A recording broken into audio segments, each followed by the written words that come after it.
Buenos días, estamos con la profe María de los Ángeles, docente en la Universidad Tecnológica Equinoccial, y procederemos a realizarle la entrevista sobre el Código Deontológico en Relaciones Públicas.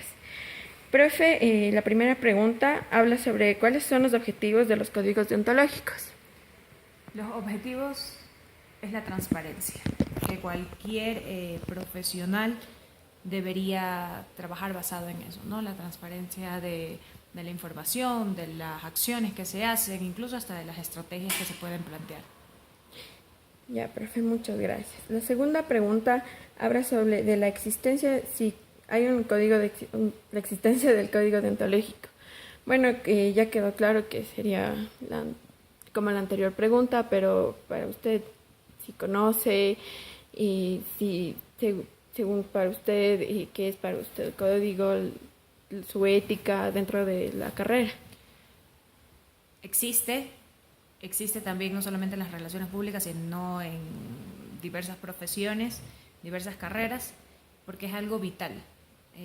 Un profesional que no tiene claro cuáles son sus principios éticos, pues no va a desarrollar un trabajo con excelencia desde mi punto de vista. Ahora estamos más orientados hacia la transparencia de la información, hacia la transparencia de los procesos en las organizaciones y por ende de los líderes, de los voceros que manejan este tipo de estrategias y de comunicación.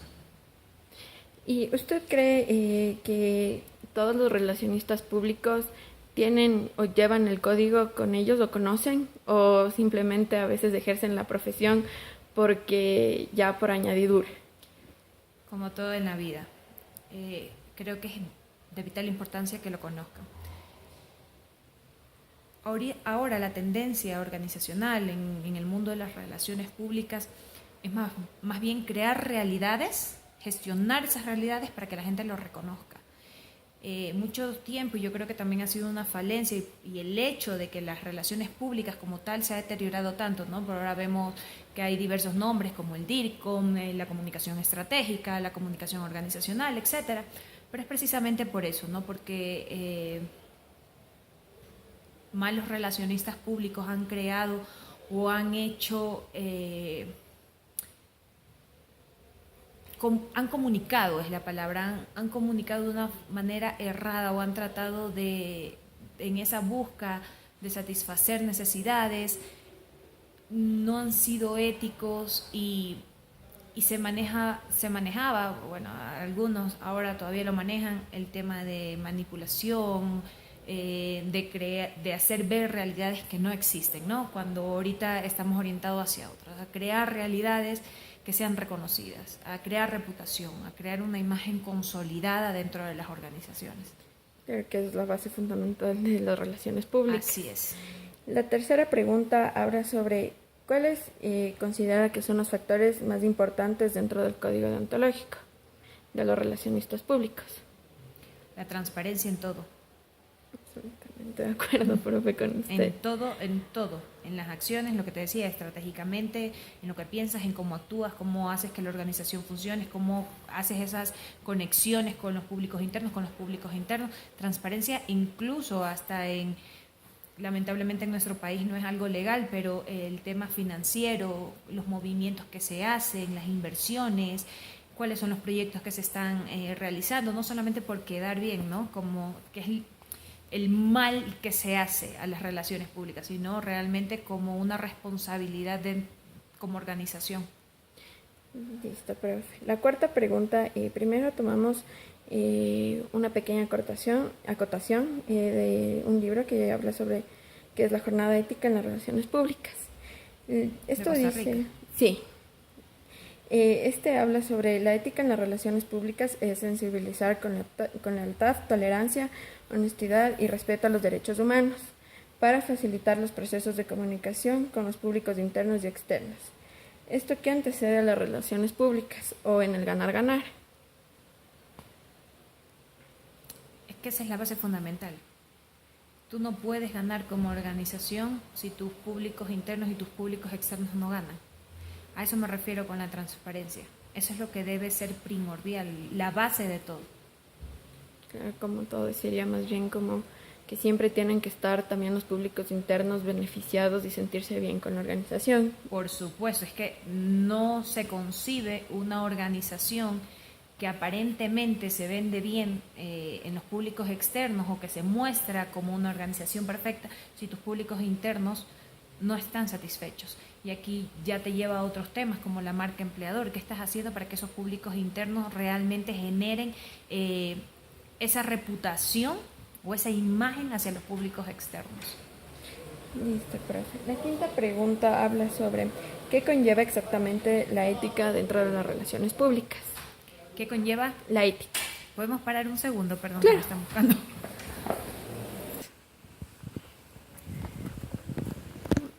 ¿Ya? Ya. No. Me decías, ¿qué conlleva la ética en las relaciones públicas?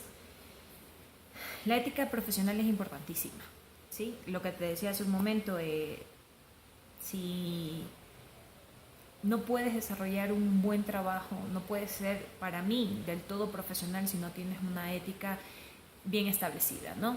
De parámetros, de valores que hagan que tu trabajo sea ese diferencial, sea ese valor agregado que le va a dar, ¿sí? Entonces, para mí es básico. No deberíamos, como profesionales, separar la ética con nuestro lado profesional. Debería estar, ser uno. Claro. Esto es como una pregunta más personal, la respuesta, porque siempre cada uno tiene sus valores, su moral, y eso es lo que aplica para que sea como un plus al momento de brindar el servicio. Incluso, mira, leí por ahí y creo que tiene toda la razón y me gusta esa filosofía, que una buena persona puede llegar a ser un buen profesional o bueno, también un mal profesional, pero una mala persona sin ética, sin valores, jamás podrá ser un buen profesional y aplica a todas las ramas. Claro, porque no se compromete con sí mismo a cumplir esa meta y objetivo. Así es. La sexta pregunta. Esta habla sobre usted si conoce la diferencia entre manipular y persuadir. Mira, yo en algún momento tú te llegas a convencer de que sí existe la diferencia de manipular y persuadir, ¿no? Pero para mí a estas alturas del camino yo creo que deberíamos ser orientados hacia otra cosa. Repito, suena muy repetitivo, pero para mí es una gran realidad y es la tendencia que debemos manejar. Realidad más reconocimiento. Cuando tú tienes esos dos factores, no necesitas manipular a la gente. Cuando tú tienes esos dos factores, no necesitas persuadir a la gente.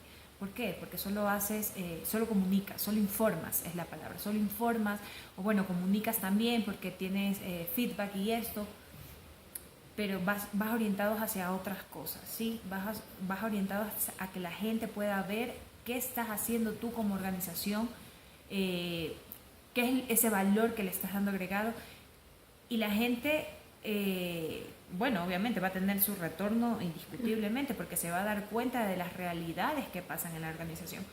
Porque si yo te manipulo, si yo trato de persuadirte, pero eso no está basado en una realidad, tarde o temprano se va a caer.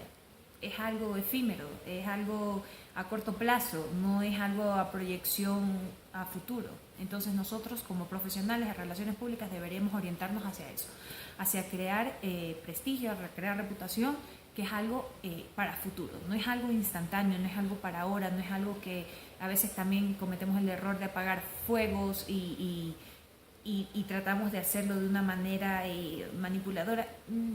Creo que por ahí no va el tema, tiene que más bien orientado hacia las realidades. Pero tendrá que ser una base súper sólida para que esto pueda hacerse realidad. Porque al final la manipulación y la persuasión en algún momento se te cae si no está basado en cimientos sólidos. Claro.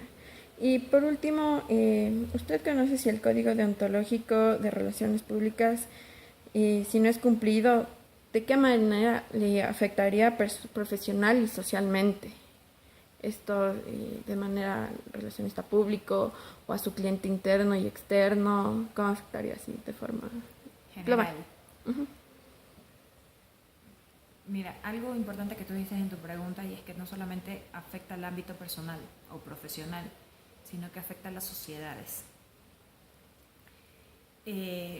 yo creo que estamos en un momento, en una transición de las relaciones públicas, en el cual debemos adueñarnos de esta ética profesional que debemos llevar como bandera, de lo de transmitir realidades, de gestionar comportamientos organizacionales que la gente luego pueda reconocer de manera positiva. Creo que un poco el tema de las relaciones públicas se ha visto manchado precisamente por eso, te lo comentaba hace un momento, y que es el momento de abanderarnos de esa ética profesional que nos hace diferente, que nos da un valor agregado como profesionales de las relaciones públicas, y a las organizaciones también le da un valor agregado, ¿no? Al final eso es lo que buscamos, diferenciarnos, hacer cosas diferentes, no estar estancados en lo mismo. Siempre es, o sea, sería como que innovar. Cada temporada sea mensual, trimestral. Y fíjate que los stakeholders han cambiado mucho y están en constante cambio, pero en investigaciones se han encontrado que los públicos buscan realidades, buscan cosas transparentes, y de hecho la generación, esta nueva generación a la cual pertenezco, la de los millennials, estamos más orientados también hacia eso, ¿no? Al inicio nos decían que no, que íbamos a ser una generación egoísta porque, bueno, nacimos con el tema de los videojuegos y todo eso, que nos íbamos a encerrar en ese mundo, pero no, se ha demostrado científicamente que somos más preocupados por la sociedad, ¿no? Entonces, si nos preocupamos por una sociedad, nos preocupamos también por nuestras acciones, por nuestras responsabilidades, por nuestras obligaciones, y obviamente personales y profesionales. Insisto, una cosa siempre te va a llevar a la otra. No puedes separar tu yo personal y tu yo profesional, tienen que ser uno, eres una sola persona. Sí. Y debes manejarte tu ética basada en las dos, ¿no? Cómo soy como persona, cómo respondo a nivel profesional. Claro, sería como que van de la mano, y esto, como usted mismo dijo, muestra la transparencia profesional y personalmente, dando la confianza a la persona que estoy brindando o a la que estoy atendiendo, para que de esta manera se creen los lazos de confianza y sean más fuertes. Tú has dicho una palabra importantísima y que es clave ahora, la confianza. Ese es uno de los intangibles más importantes en este tiempo, porque eso es lo que estamos llamados a crear, a generar confianza. Pero ¿cómo generas esa confianza si tú no tienes una ética? ¿Cómo generas esa confianza si no tienes transparencia en los procesos, en lo que comunicas? Claro. Entonces, yo creo que hacia ahí también va un poco orientado los resultados de toda esta ética profesional que se busca, ¿no? En generar confianza. Siempre ser transparente. Bueno, muchas gracias, profe, por su entrevista. De nada. Perdón porque ha sido un poco... No se preocupe. Muchas gracias.